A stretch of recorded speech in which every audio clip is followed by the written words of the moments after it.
Méditation du 25 février, le tombeau de Jésus. Or, il y avait un jardin à l'endroit où il avait été crucifié, et dans le jardin un tombeau neuf où personne encore n'avait été déposé. Ce fut là qu'ils déposèrent Jésus. Jean 19, les versets 41 et 42. Un des principaux motifs des touristes chrétiens qui se rendent à Jérusalem est la visite du tombeau de Jésus. Depuis 1600 ans, on vénère comme étant le tombeau du Christ un endroit situé dans la vieille ville de Jérusalem. Mais dans le passé, de nombreux spécialistes ont émis des doutes sur la véracité du site. En 1999, le docteur Martin Baidel, archéologue britannique de l'université d'Oxford, a publié les conclusions d'une enquête de 10 ans sur ce site. Son verdict est qu'avec un degré raisonnable de certitude, le lieu que les pèlerins vénèrent depuis tant de siècles est bien l'endroit où le Christ a été enterré après sa mort. La tombe est entourée d'un petit bâtiment appelé édicule ou temple, à l'intérieur de la vaste église du Saint-Sépulcre. La crypte elle-même, qui comprend un lit funéraire en pierre, est entourée de marbre.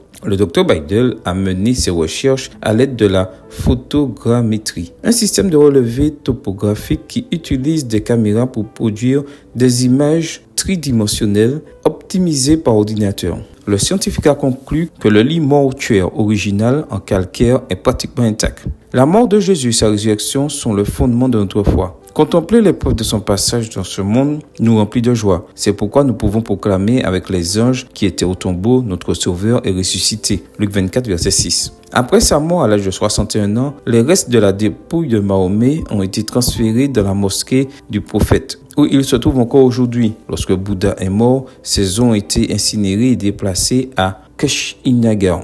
Les tombes de nombreuses autres personnalités contiennent le reste, mais la tombe de notre Sauveur demeure vide. Jésus a affirmé « Je suis la résurrection et la vie. Celui qui croit en moi vivra même s'il meurt. » Jean 11, verset 25, version Bible en français courant. Et nous pouvons croire en sa parole parce qu'il est lui-même ressuscité des morts. Aujourd'hui, sa promesse de vie est aussi pour toi. Si tu crois, tu verras la gloire de Dieu. Jean 11, verset 40. Amen. Bonne journée à toi et que le Seigneur te bénisse.